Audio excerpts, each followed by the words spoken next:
I'd like to introduce Nisa Esen from Acibadem in Turkey, who's going to go through a number of her own clinical cases, highlighting the use and utility of Mastermind in her practice. Hi, I'm Nisa Esen. I'm the head of the bioinformatics department at Acibadem Labgen. Acibadem is the biggest hospital chain in Turkey and world's second largest healthcare chain under IHH Healthcare. Labgen is the genetic diagnosis center of Acibadem, and it performs a wide range of genetic tests, including cytogenetics, microarray, gene panels, exome and genome sequencing for common and rare disorders. In this presentation, first I will talk about why we use Mastermind, and then I will walk you through a case which we use Mastermind to rapidly uncover a new gene-phenotype association that has not been listed on common disease databases yet. So we have been using Mastermind Professional Edition since January 2021 and have implemented it in our SNV and CNV search. And why we use Mastermind? It is comprehensive, and compared to other sources, it has an impressive number of variants, publications, and it also includes supplemental data, which is very important. And it is updated weekly rather than quarterly. With Mastermind's filtering options, you can quickly get the information you're looking for. Instead of drowning in countless numbers of publications, you can filter the results by ACMG criteria, such as inheritance or functional studies, or you can filter by clinical significance for diagnosis, prognosis, therapy, or even clinical trials. And you can also filter by genetic mechanisms, and under this category for gain of function or dominant negative. During the variant curation, one of the main concerns of mine is if I'm missing something.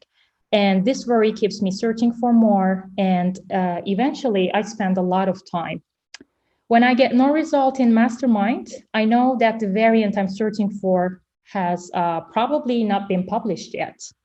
So at this point, I can stop my search and carry on.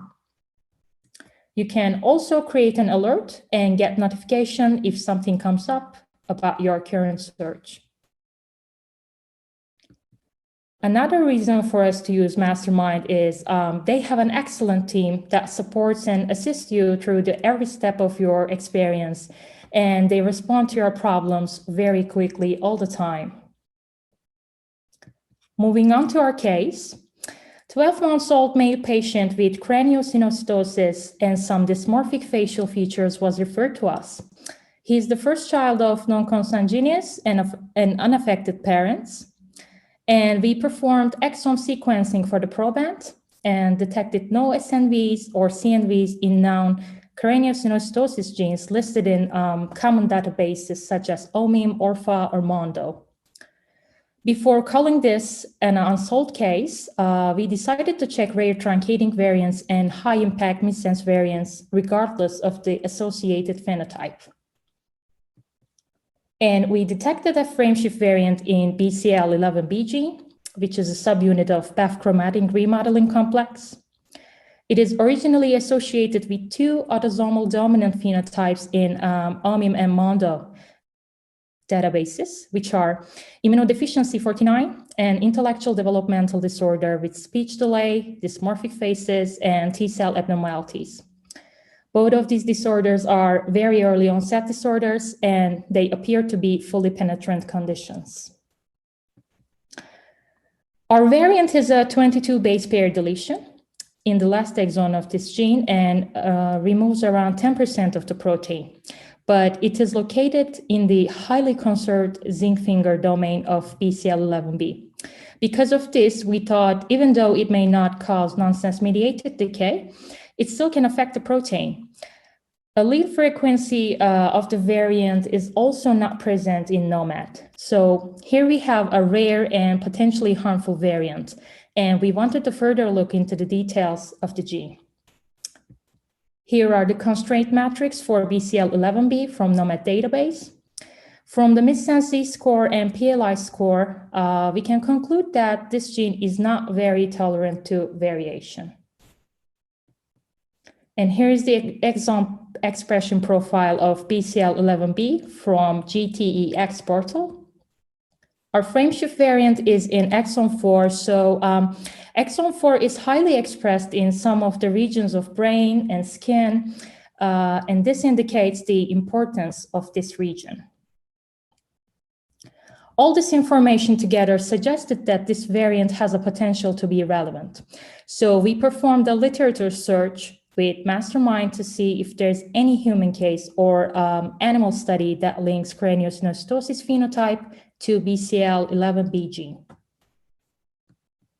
We got 16 results, and the history chart here shows that the first publication is in 2015. Then to quickly check how many papers about diagnosis of a patient there is, we use the filtering categories here. And we filtered the results by clinical significance and diagnosis. And you can see the number of papers right next to the filtering criteria, even before applying the filter. The first article displayed here is the most relevant hit. So it's a study by Goose et al., published in 2019, that reports a de novo variant in BCL11B gene in a patient with craniosynostosis, which is exactly what we were looking for. Mastermind also highlights the match in the article. So even before going into the details and reading the paper, you can see here if you are on the right track.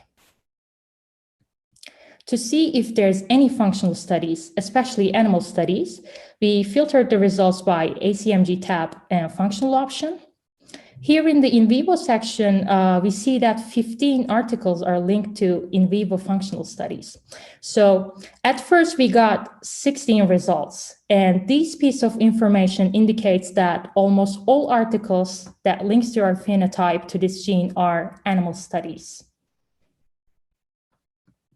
How Mastermind helped us here, as you can see just in a couple minutes, it revealed the information that the association between BCL11B and craniosynostosis has been investigated for 6 years. And there is a single case with isolated craniosynostosis with a de novo BCL11B variant. A majority of the papers are animal studies that shows BCL11B plays a critical role in craniofacial development.